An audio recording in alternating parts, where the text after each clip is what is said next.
नमस्कार मंडळी, अलकास किचनमध्ये तुमचं स्वागत आहे। तर आज गवारची भाजी बनवून दाखवणार आहे। त्यासाठी मी ही गवार साफ करून स्वच्छ धुवून घेतलेली आहे। वाटण्यासाठी लसूण, खोबरं, आलं आणि कोथिंबीर घेतलेली आहे। याचं जाडसर वाटण तयार करायचं आहे आणि फोडणीसाठी एक कांदा, टोमॅटो मी चिरून घेतलेला आहे। आता कढईमध्ये एक पळी तेल घालायचं आहे।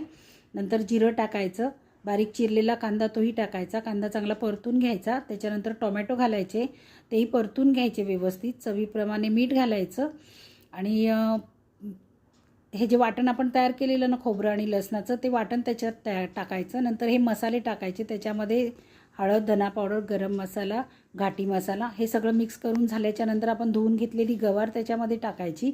सगळं व्यवस्थित मिक्स करून घ्यायचं आणि अर्धा ग्लास पाणी त्याच्यामध्ये टाकायचं आणि ते सगळं मिक्स करून झाल्याच्यानंतर झाकण ठेवून आपण गवारची भाजी शिजवून घ्यायची आहे। पाहू शकता गवारची भाजी आपली शिजलेली आहे। व्हिडिओ आवडला तर लाईक करा, शेअर करा, सबस्क्राईब करा। धन्यवाद।